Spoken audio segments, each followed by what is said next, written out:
तर मित्रांनो, welcome to west class education. तर मित्रांनो, आज आपण पाहतोय 12th standard chemistry chapter number 5 that is electrochemistry. या चॅप्टरमधले बोर्ड एक्झामला कोणते प्रश्न येणार आहेत हे आपण आजच्या व्हिडिओमध्ये पाहणार आहोत। सो असे बरेचसे टॉपिक्स आहेत या चॅप्टरमधले जे तुम्ही आरामात स्किप करू शकता आणि तुमचा वेळ वाचवू शकता आणि कमीत कमी वेळेत जास्तीत जास्त पक्का अभ्यास करू शकता। So let us start. सगळ्यात पहिली गोष्ट म्हणजे जे इंट्रोडक्शनचा भाग आहे याच्यामधला तुम्ही काही नाही केलं तरी पण चालेल, कारण हे सगळे प्री रिक्वेस्ट असतात। आफ्टर दॅट नेक्स्ट आहे हा जो भाग आहे याच्यामध्ये तुम्हाला इथे पाहायला मिळते इलेक्ट्रोकेमिकल सेल म्हणजे काय। तर या चॅप्टरमध्ये पुढे पण बऱ्याचदा आपल्याला डेफिनेशन पाहायला मिळणार आहे, सो त्यामुळे तुम्ही आता हे स्किप केलं तरी पण चालेल। आफ्टर दॅट नेक्स्ट आहे इलेक्ट्रिक कंडक्शन, याच्यामध्ये आहे मेटॅलिक कंडक्शन।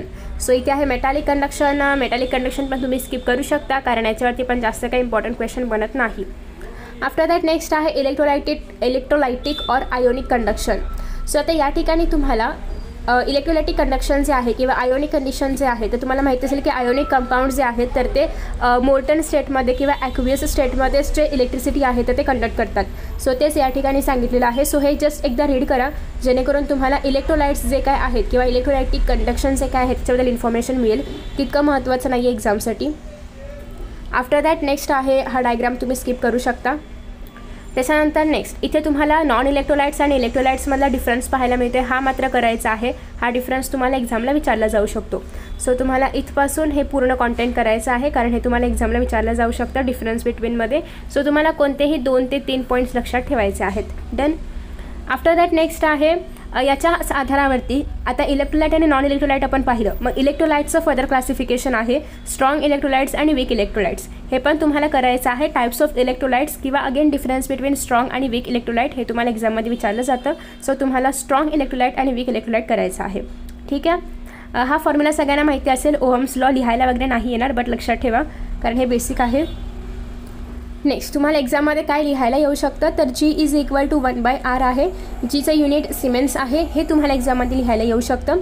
G म्हणजे काय, इलेक्ट्रिकल कंडक्टन्स। सो तुम्हाला एक्झाममध्ये असं येऊ शकतं, what is mean by electrical conductance, right its formula आणि युनिट्स, ठीक आहे। युनिट्स नाही युनिट। सो बेसिकली तुम्हाला त्या केसमध्ये हे सगळं लिहायचं आहे आणि डिफाईन करायचं आहे या फॉर्म्युलाच्या आधारे की इलेक्ट्रिकल कंडक्टन्स काय असतं, हे तुम्हाला 1 ते 2 मार्कांना एक्झाममध्ये विचारलं जाऊ शकतं, ठीक आहे। सो प्लीज हे करून ठेवायचं आहे। तुम्ही PYQs पाहिले असतील तरी पण तुम्हाला त्याच्यामध्ये पाहायला मिळेल। Conductivity again along with formula हे सगळं लिहायला विचारलं जातं इथपर्यंत, ठीक आहे। डन, हे पण करायचं आहे।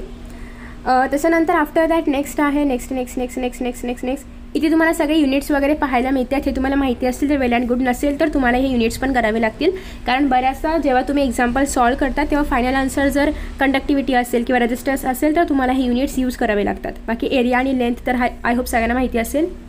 नेक्स्ट आहे मोलर कंडक्टिव्हिटी, अगेन याचं डेफिनेशन करायची आहे मोलर कंडक्टिव्हिटीची। सो कारण हे एक्झाममध्ये विचारलं गेलं बऱ्याचदा की मोलार कंडक्टिव्हिटी काय असतं, हे तुम्ही हवं तर स्किप करू शकता।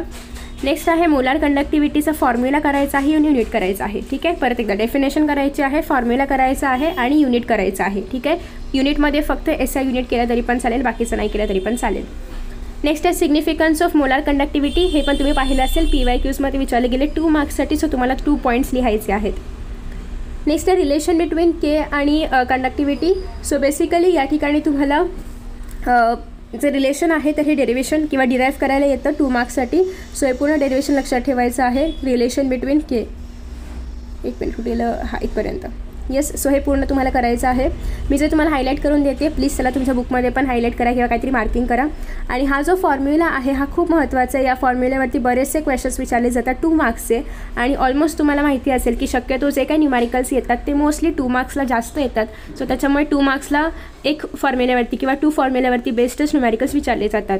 सो त्यासाठी हा फॉर्म्युला खूप महत्त्वाचा आहे। या चॅप्टरमधून मोस्टली याच फॉर्म्युल्यावरती न्यूमॅरिकल विचारले जातात। सो फक्त सॉल्ट एक्झाम्पलमधले न्यूमॅरिकल्स केले तरी पण चालतील, एक्सरसाइजमधले नाही केले तरी पण चालेल, ठीक आहे।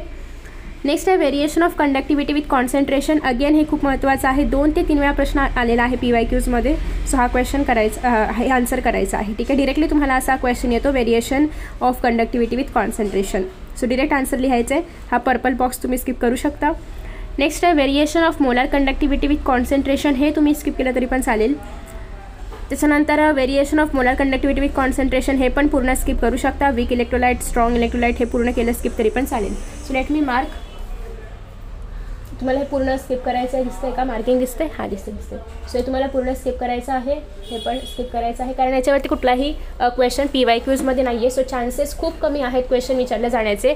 आणि इन केस जर क्वेश्चन आला तर हा जो चॅप्टर आहे याच्यामध्ये ऑप्शनल प्रश्न पण बरेचसे येतात, तुम्ही त्यातला एखादा सॉल्व करू शकता. ठीक आहे, कारण एवढा मोठा पॅरेग्राफ तर ऑब्व्हियसली MCQजला नाही येणार, त्याच्यामुळे जे कुठल्या इतर क्वेश्चनमध्ये येईल त्या ठिकाणी तुम्हाला ऑप्शन क्वेश्चन्स असणार आहेत. सो प्लीज टेन्शन घेऊ नका, हे नाही केलं तरी पण चालणार. कोहरावश लॉ याचं प्रोनाऊन्सिएशन खूप प्रकारे केलं जातं, बट बेसिकली आपल्या प्रोनाऊन्सिएशनशी काही करायचं नाही. आता हे जे कोहरावश लॉ आहे तर हा पूर्ण लॉ करायचं आहे, पूर्ण आन्सर किंवा पूर्ण पॅरेग्राफ तुम्हाला करायचं आहे. हे 3 मार्कांना विचारला गेलेला प्रश्न आहे. याच्यामध्ये तुम्हाला हे सगळं फॉर्म्युला म्हणजे फॉर्म्युला नाही ॲक्च्युली, बट हे सगळंच तुम्हाला लिहायचं आहे. 3 पॉईंट्समध्ये आन्सरला डिवाईड करायचं आहे. हा पहिला पॉईंट असणार आहे वरचा पॅरेग्राफ, मधला पॅरेग्राफ सेकंड पॉईंट असणार आहे आणि लास्ट पॅरेग्राफ जो आहे तर तो असणार आहे थर्ड पॉईंट. सो याला तुम्ही थोडंसं मर्ज करा, थोडी जे सेंटेन्सेस आहेत तर ते वरखाली करा आणि 3 पॉईंट्स तुम्हाला याचे बनवायचे आहेत. ठीक आहे. आफ्टर दॅट नेक्स्ट आहे ॲप्लिकेशन्स, पण याच्यामध्येच मर्ज करून विचारले जातात. असं मिळून हा पूर्ण प्रश्न 3 मार्कांसाठी येतो. आणि जर फक्त कोहरावश लॉ लिहायचं असेल तर 2 मार्कांसाठी येतो, पण विथ ॲप्लिकेशन 3 मार्क्ससाठी असतं. सो तुम्हाला ह्याचं ॲप्लिकेशन पण लक्षात ठेवायचं आहे. थोडंसं उत्तर मोठं होणार आहे, बट तेवढं तुम्हाला लिहावंच लागेल कारण एक्झाममध्ये हे खूपदा विचारलं गेले, ऑलमोस्ट 4 ते 5 वेळा. ठीक आहे. आफ्टर दॅट नेक्स्ट आहे, हे तुम्ही एकच एक्झाम्पल दिलं तरी पण सफिशियंट आहे. ठीक आहे, किंवा एक्झाम्पल हे नाही दिलं तरी पण चालेल, आपल्याला फक्त ते ॲप्लिकेशन लिहायला विचारले. सो फक्त ॲप्लिकेशन द्या, एक्झाम्पल्स तुम्ही स्किप पण करू शकता. हे जे एक्झाम्पल्स आहेत खूप महत्त्वाचे आहेत, एक्झाम्समध्ये येतात. सो प्लीज याचं एक एक्झाम्पल करून ठेवा. ठीक आहे, खूप इझी आहे, एकदा जरी तुम्ही सॉल्व केलं तरी पण तुम्हाला येणार आहे. सो हे 2 एक्झाम्पल्स ट्राय करा. आणि हा जो क्वेश्चन आहे हा आय थिंक मागच्या वर्षी आला होता, 2 वर्षापूर्वी काहीतरी आला होता, 2 वर्षांमध्ये. सो हे सेम क्वेश्चन तुम्हाला एक्झाममध्ये रिपीट होऊ शकतात, फक्त ही न्यूमॅरिकल व्हॅल्यू बदलून येऊ शकते, कधी तर न्यूमॅरिकल व्हॅल्यू पण सेम येते. सो प्लीज हे सॉल्ड एक्झाम्पल्सला स्किप करू नका. इवन तुम्ही एक्सरसाइजमधला एकही प्रश्न नाही सोडवला न्यूमॅरिकल्सचा तरी पण चालेल, पण सॉल्ड एक्झाम्पल्स मात्र सोडवायचे आहेत. ठीक आहे, याचा फक्त फॉर्म्युला लक्षात ठेवा कारण न्यूमॅरिकल्समध्ये येतं, बाकी तुम्ही स्किप करू शकता. नेक्स्ट आहे मेजरमेंट ऑफ कंडक्टिव्हिटी. याच्यामधलं खरं सांगू का, काही नाही केलं तरी पण चालेल, फक्त याच्यामधले फॉर्म्युले करायचे आहेत. कुठले फॉर्म्युले?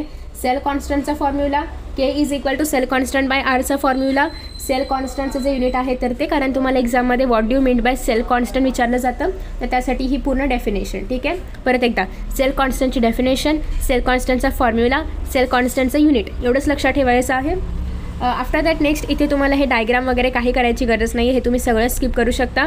नेक्स्ट आहे इथे तुम्हाला सेल कॉन्स्टंटचा सेमच फॉर्म्युला ॲक्च्युली, सो हा नाही केला तरी पण चालेल. K = cell constant by R, एवढंच तुम्हाला लक्षात ठेवायचं आहे. ठीक आहे, आणि हा तर फॉर्म्युला तुम्हाला मागाशी पण माहितीच आहे, सेम तोच फॉर्म्युला आहे. बाकी तुम्ही ही पूर्ण थिअरी सेल कॉन्स्टंटची स्किप करू शकता, फक्त डेफिनेशन, युनिट आणि फॉर्म्युला लक्षात ठेवायचं आहे. आफ्टर दॅट नेक्स्ट आहे सॉल्ड एक्झाम्पल करा. सेल कॉन्स्टंटवरती खूप सारे एक्झाम्पल्स विचारले जातात, सो हे एक सॉल्ड एक्झाम्पल तुम्हाला करायचं आहे. नेक्स्ट आहे इलेक्ट्रोकेमिकल सेल, आणि कुठे गेले रे, हां, इलेक्ट्रोकेमिकल सेलवरचं तुम्हाला डेफिनेशन शक्यतो करून ठेवा, कारण एक्झामला यायचे चान्सेस कमी आहेत, पण तुम्हाला माहिती असावं कुठल्या तरी क्वेश्चनमध्ये तुम्ही सपोज तुम्हाला माहिती आहे की या चॅप्टरचा आन्सर आहे किंवा या चॅप्टरमधला हा क्वेश्चन आहे आणि तुम्हाला अजिबात आन्सर आठवत नाही आहे, पण त्याच्यामध्ये कुठेतरी तुम्हाला इलेक्ट्रोकेमिकल सेलचा शब्द दिसतोय, तर तुम्ही हे आन्सर पटकन लिहून येऊ शकता, अर्थ तरी मार्क मिळेल वगैरे, असं काहीतरी करून जुगाड लावू शकता. सो ॲटलिस्ट ही डेफिनेशन तुम्हाला माहिती असावी, कारण पुढे बरेचसे सेल्स आहेत. नेक्स्ट आहे इलेक्ट्रोकेमिकल रिॲक्शन, स्किप करू शकता. इलेक्ट्रोड्स पण स्किप करू शकता. आता तुम्हाला या ठिकाणी इलेक्ट्रोकेमिकल सेलचे 2 टाइप्स पाहायला मिळतात, इलेक्ट्रोलायटिक सेल आणि गॅल्व्हॅनिक सेल. याचा डिफरन्स मात्र करायचा आहे, डिफरन्स बिटवीन, कारण हा एक्झाममध्ये विचारला गेला आहे आणि विचारला जाऊ सुद्धा शकतो. सो त्याच्यामुळे याचा डिफरन्स बिटवीन करायचं आहे इलेक्ट्रोलायटिक सेल आणि गॅल्व्हॅनिक सेलचा. जास्त नाही, 3 ते 4 पॉईंट्स फक्त तुम्हाला फाइंड आउट करायचे आहेत. हे स्किप करू शकता पूर्ण. नेक्स्ट आहे मोल्टन NaCl. सो तुम्ही पाहिलं असेल PYQजमध्ये हे प्रश्न आलेले आहेत, बट कधी एक 3-4 वर्षांपासून असे क्वेश्चन शक्यतो नाही येत आहेत, कारण हे खूप मोठा प्रश्न बनतो आहे आणि याचं वेटेज आपण त्याला 5 मार्क्स दिलं पाहिजे, कारण एवढा मोठा प्रश्न बनतो आहे. याचं रिॲक्शन पण लिहायचे आहे, डायग्राम ड्रॉ करायचा आहे, कन्स्ट्रक्शन लिहायचं आहे, म्हणजे सगळंच आपण ॲडव्हान्टेजेस युजेस वगैरे सगळं लिहितो आहे. तर या प्रश्नाला थोडंसं जास्त वेटेज द्यावं लागतं, जे शक्यतो पेपरमध्ये आता शक्य नाही आहे. पण याच्या आधी काय केलं गेलं होतं, मग याला असं फोडून दिला जातो प्रश्न. फोडून म्हणजे काय की फक्त कन्स्ट्रक्शन विथ डायग्राम लिहा किंवा आणि युजेस लिहा, रिॲक्शन पूर्ण लिहायची गरज नाही आहे, फक्त तुम्हाला कॅथोडवरती काय होते आणि ॲनोडवरती काय होते एवढं शॉर्टमध्ये लिहायचं आहे. असं करत मग त्याला 4 मार्कांमध्ये कन्वर्ट केलं जातं. ठीक आहे. सो मग तुम्हाला जर 4 मार्कांसाठी हा प्रश्न आला तर बघा, कन्स्ट्रक्शन लिहायचं आहे, डायग्राम ड्रॉ करायची आहे. कन्स्ट्रक्शन लिहिलं तर 1 mark, along with diagram draw केली तर 2 मार्क, म्हणजे दोघांचे मिळून 2 मार्क. नेक्स्ट आहे तुम्हाला रिॲक्शन लिहायची आहे, ॲनोडवरती काय होते आणि कॅथोडवरती काय होते हे दोन्ही रिॲक्शन्स लिहायला 1 मार्क, असं मिळून 3 मार्क झाले. आणि जो लास्ट मार्क असतो तर तो रिझल्ट लिहायला किंवा युजेस ॲडव्हान्टेजेस जे काय असेल त्या ठिकाणी रिझल्ट आहे तर रिझल्ट लिहायला. ठीक आहे. सो असं मिळून 4 मार्कांचा हा प्रश्न बनतो. मग आता याच्यामध्ये कोणता सेल येऊ शकतो तर याच्यामध्ये जर आला तर हा जो पहिला सेल आहे मोल्टन NaCl हा सेल करू शकता. Aqueous NaCl if you want तुम्ही स्किप केला तरी पण चालेल. त्याच्यानंतर नेक्स्ट आहे हा जो फॉर्म्युला आहे फॉर्म्युला करायचा आहे moles of electrons actually past, कारण याच्यावरती खूप सारे क्वेश्चन्स विचारले गेलेले आहेत, PYQsमध्ये न्यूमॅरिकल्स विचारले गेलेले आहेत. सो हा फॉर्म्युला तुम्हाला करायचा आहे. हा फॉर्म्युला सगळ्यांना येत असेल असं मी अजून करते, नसेल येत तर प्लीज हा फॉर्म्युला पण करायचा आहे. नेक्स्ट आहे मग तुम्हाला मोल्ड रेशो फाइंड आउट करायचा असतो, त्यासाठी हा फॉर्म्युला. आणि नेक्स्ट ॲट द एंड तुम्हाला फाइंड आउट करायचं असतं मोल्स ऑफ प्रोडक्ट फॉर्म्ड, आणि मग त्यासाठी हा फायनल फॉर्म्युला. सो तुम्हाला जो कुठला क्वेश्चन विचारला जाईल त्याप्रमाणे तुम्हाला फॉर्म्युले यूज करायचे आहेत. आणि लास्ट आहे W किंवा mass of product is equal two moles of product multiply by molar mass of product, जे काय असेल तो फॉर्म्युला. सो असं करून तुम्हाला पूर्ण पेजमध्ये काय काय लक्षात ठेवायचं एकदा मी इरेज करून पुन्हा एकदा तुम्हाला मार्किंग करून दाखवते. ठीक आहे. याच्यामध्ये थिअरी लक्षात ठेवायची गरज नाही आहे. हा पहिला फॉर्म्युला, काय झालं या पेनला आता तर चालत होता, हा पहिला फॉर्म्युला, हा दुसरा फॉर्म्युला. ठीक आहे. त्याच्यानंतर हा डिरेक्टली फायनल फॉर्म्युला लक्षात ठेवा, हा तिसरा फॉर्म्युला, मोल रेशो कसं काढायचं. त्याच्यानंतर हा चौथा आणि हा 5वा. सो अशा पद्धतीने तुम्हाला या पूर्ण पेजमधले फक्त 5 फॉर्म्युले लक्षात ठेवायचे आहेत, बाकी सगळी थिअरी तुम्ही स्किप करू शकता. ठीक आहे. आता याच्यावरती क्वेश्चन्स कसे येतात त्याची प्रॅक्टिस करा, कारण क्वेश्चन्स थोडेसे कन्फ्युजिंग होऊ शकतात याचे, की नेमकं काय विचारले आणि कोणता या 5पैकी कुठपर्यंत फॉर्म्युले वापरायचे हे थोडंसं कन्फ्युजिंग होऊ शकतं. त्याच्यामुळे प्लीज हे सॉल्ड एक्झाम्पल सॉल्व करा, जेणेकरून तुम्हाला एक आयडिया मिळेल की प्रश्न कसा विचारला जातो या 5 फॉर्म्युलाच्या आधारे. नेक्स्ट आहे हे पण काही सॉल्ड एक्झाम्पल्स करून टाका, कारण जेवढी तुम्ही जास्त प्रॅक्टिस कराल या क्वेश्चन्ससाठी किंवा या पॅटर्नसाठी तेवढंच तुम्हाला जास्त हेल्प होईल. नेक्स्ट आहे गॅल्वॅनिक सेल आपण ऑलरेडी पाहिलेलं आहे, सो आता इथे करायची गरज नाही आहे. डिफरन्स बिटवीनसाठी जेवढे पॉईंट्स आहेत तेवढे सफिशियंट आहेत. सॉल्ट ब्रिज मात्र करायचं आहे, एक्झाममध्ये विचारलं गेलं होतं, आय थिंक 2021 की 20ला काहीतरी, की 22ला पण कदाचित कुठेतरी विचारलं गेलं होतं. सो सॉल्ट ब्रिज तुम्हाला कसं विचारलं होतं, सगळ्यात पहिली गोष्ट म्हणजे सॉल्ट ब्रिजला डिफाईन करायचं, म्हणजे याच्यामध्ये कुठलं काय काय इलेक्ट्रोलाइट कसं आहे काय आहे हे डिफाईन करायचं. दुसरी गोष्ट याचं डायग्राम ड्रॉ करायचं. आणि तिसरं म्हणजे सॉल्ट ब्रिजचं फंक्शन काय आहे. ठीक आहे. सो असं 3 मार्कांसाठी वगैरे हा प्रश्न येतो. पहिल्यांदा तर डिफाईन करायचं आहे, सेकंड टाईम तुम्हाला ड्रॉ करायचं आहे सॉल्ट ब्रिजला, नेमिंग पण ऑब्व्हियसली करायचं आहे, आणि थर्ड याच्यामध्ये फंक्शन लिहायचं आहे. त्याच्यानंतर नेक्स्ट आहे हे तुम्ही स्किप करू शकता, फक्त हे तुम्हाला माहिती पाहिजे कसं लिहितात, म्हणजे स्किप इन द सेन्स की तुम्हाला थिअरीसाठी हे बाय हार्ट वगैरे करायची गरज नाही आहे, पण तुम्हाला हे जे कंपोजिशन आहे तर हे कसं लिहितात हे माहिती पाहिजे, कारण एक्झाममध्ये असं कंपोजिशन लिहून दिलं जातं. So you should be able to identify की ॲनोडकडे काय आहे, कॅथोडकडे काय आहे, हा चार्ज नेमका कोणाचा आहे, ॲनोडचा आहे की कॅथोडचा आहे, हे मधलं 2 लाईन्स काय रिप्रेझेंट करतात, एक सिंगल लाईन काय रिप्रेझेंट करते, हे तुम्हाला माहिती पाहिजे. जे सगळं इथे ऑलरेडी दिलेलं आहे, पण तुम्हाला हे एक्झाममध्ये लिहायला नाही येणार, पण तुम्हाला बेसिक नॉलेज असलं पाहिजे, नाहीतर मग या चॅप्टरमध्ये तुम्हाला न्यूमॅरिकल्स वगैरे नाही सॉल्व करता येणार. ठीक आहे. सेल रिॲक्शन कशी लिहायची हे तुम्हाला लिहायला एक्झाममध्ये नाही येणार, पण तुम्हाला हे माहिती असलं पाहिजे. सो थिअरी पाठ करायची गरज नाही आहे, फक्त हे समजून घ्या की कसं आपण लिहितो. ठीक आहे. सो प्लीज हे समजून घ्या की आपण कसं लिहितो, इलेक्ट्रॉन्स आपण कसे रिप्रेझेंट करतो इक्वेशनमध्ये हे समजून घ्या, कारण अशा पद्धतीनेच तुम्हाला न्यूमॅरिकल्समध्ये इक्वेशन लिहून दिले जातील. सो त्या वेळेला तुम्हाला फाइंड आउट करता आलं पाहिजे की कुठे ॲनोड आहे, कुठे कॅथोडचं इक्वेशन आहे. ठीक आहे. आफ्टर दॅट नेक्स्ट आहे इलेक्ट्रोड पोटेन्शियल आणि सेल पोटेन्शियल. हा जो फॉर्म्युला आहे याच्या आधारे तुम्हाला इलेक्ट्रोड पोटेन्शियल फाइंड आउट करायचं असतं. सो हा फॉर्म्युला लक्षात ठेवा. इवन तुम्ही हा पण फॉर्म्युला यूज करू शकता. ठीक आहे. आफ्टर दॅट नेक्स्ट आहे नर्स्ट इक्वेशन. ह्याचं डेरिवेशन विचारलं जातं ऑलमोस्ट 3 ते 4 मार्कांना, त्याच्यामुळे हे पूर्ण डेरिवेशन करायचं आहे, व्यवस्थित करायचं आहे. ही थोडीफार थिअरी पण तुम्हाला लिहावी लागेल की याचा यूज काय आहे आणि आपण नर्स्ट इक्वेशन का वापरतोय वगैरे वगैरे, आणि हे पूर्ण करायचं आहे इज द नर्स्ट इक्वेशन या शब्दापर्यंत. ठीक आहे. पूर्ण करायचं आहे. ठीक आहे. खालचं तुम्ही स्किप करू शकता. आफ्टर दॅट नेक्स्ट आहे अगेन हे तुम्हाला एक्झाममध्ये लिहायला नाही विचारलं जाणार, but you should be able to know की हे आपण कसं लिहितो. ठीक आहे, डन. सो हे कसं सॉल्व करायचं हे तुम्हाला कळलं पाहिजे. यासाठी तुम्ही डिरेक्टली हे सगळे न्यूमॅरिकल्स जे आहेत तर ते सॉल्व एक्झाम्पल्सचे न्यूमॅरिकल सॉल्व करायचे आहेत. ह्याला सॉल्व करताना प्लीज आन्सर आधी बघू नका, इथे काहीतरी वही किंवा पान ठेवा, हे सॉल्युशन झाका, फक्त क्वेश्चन सॉल्व करा आणि मग सॉल्युशन व्हेरीफाय करा. ठीक आहे. नेक्स्ट आहे Gibbs energy of cell reaction आणि सेल पोटेन्शियल. गिब्सचा हा जो फॉर्म्युला आहे लक्षात ठेवायचा आहे, तुम्हाला एक्झाममध्ये विचारला जातो. आणि याच्यामध्ये जे E0 आहे तर ते इंटेन्सिव्ह प्रॉपर्टी का आहे हा क्वेश्चन एक्झाममध्ये येऊन गेला आहे, गिव्ह द रिझन्समध्ये. सो तुम्हाला याचा आन्सर पण खाली पाहायला मिळते. सो प्लीज हे क्वेश्चन करा की explain why E0 cell is an intensive property, किंवा तुम्हाला असं पण विचारलं जातं की explain why G0 is extensive property. ठीक आहे. सो कसाही क्वेश्चन येऊ शकतो इकडून, म्हणजे उलटा सुलटा. त्याच्यामुळे हे पूर्ण जो पॅराग्राफ आहे करायचा आहे. PYQमध्ये हा क्वेश्चन विचारला गेलेला आहे. आफ्टर दॅट नेक्स्ट आहे standard cell potential and equilibrium constant. याचं डेरिवेशन पण करायचं आहे, एक्झाममध्ये येऊन गेलं आहे. याचं वेटेज 3 मार्कांचं आहे.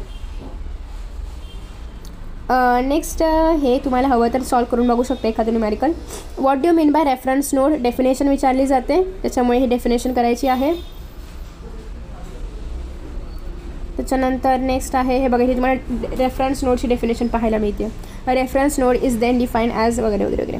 नेक्स्ट आहे SHE म्हणजे स्टँडर्ड हायड्रोजन इलेक्ट्रोड. हे तुम्हाला डिफाईन करायचं आहे विथ डायग्राम. सो हे तुम्हाला डायग्राम ड्रॉ करायचं आहे. हे डायग्रामचं कन्स्ट्रक्शन काय आहे ते लिहायचं आहे.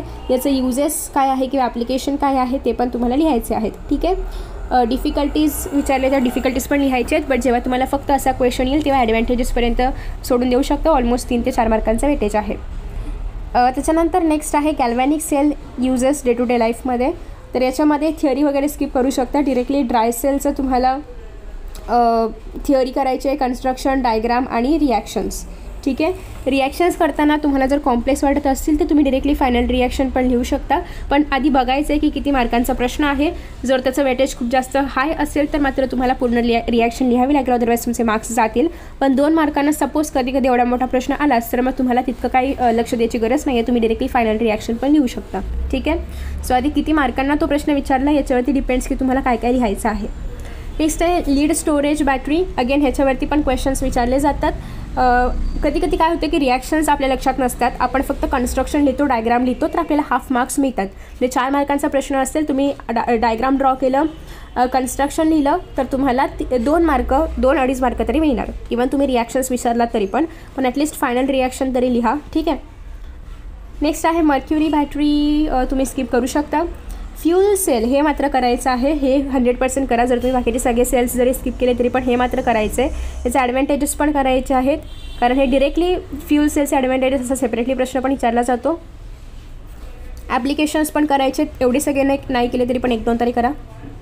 नेक्स्ट आहे what do you mean bye electrochemical series. हा क्वेश्चन आहे, असं डेफिनेशनच्या फॉर्ममध्ये येतो. ॲप्लिकेशन्स ऑफ इलेक्ट्रोकेमिकल सिरीज कोणतेही 2 घेऊ शकता. आय थिंक इथे 3 दिलेत ना. कोणतेही 2 तुम्हाला जे हवे असतील ते कोणते पण 2 घेऊ शकता. हे रूल्स वगैरे स्किप केलं तरी पण चालेल. ही सिरीज शक्यतो पाठ करायची गरज पडणार नाही तुम्हाला बोर्डसाठी, पण तुम्ही जर कॉम्पिटेटिव्ह एक्झाम्स देणार असाल तर मात्र बाय हार्ट करावी लागेल. ॲज युजल सगळे तुम्हाला MCQs करायचे आहेत, कारण मोस्टली न्यूमॅरिकल्स हे एक्सरसाइजमधलेच विचारले जातात. मोस्टली MCQs हे एक्सरसाइजमधले विचारले जातात. जे न्यूमॅरिकल्स आहेत ते तुम्ही सॉल्ड एक्झाम्पल्समधले केले तर इनफ आहे, एक्स्ट्रा करायची गरज नाही आहे. आणि बाकी हे जे सगळे क्वेश्चन्स आहेत ते सगळे मी कवर केलेले आहेत. सो तुम्हाला जेवढं मी सांगितलेलं आहे तेवढंच करायचं आहे. बाकीचे सगळे टॉपिक्स तुम्ही आरामात मजेत स्किप करू शकता. सो आय होप की तुम्हाला या व्हिडिओजचा काहीतरी बेनिफिट होत असेल आणि ते मला कमेंट्समधून कळू द्या, कारण तरच मी नेक्स्ट व्हिडिओज अपलोड करू शकते. नाहीतर मला असं वाटेल की तुम्हाला याचा काही उपयोग होत नाही आहे. सो प्लीज लाईक करून मला ते सांगू शकता किंवा कमेंट करून सांगू शकता. Best of luck for your exams and thank you so much. Bye bye.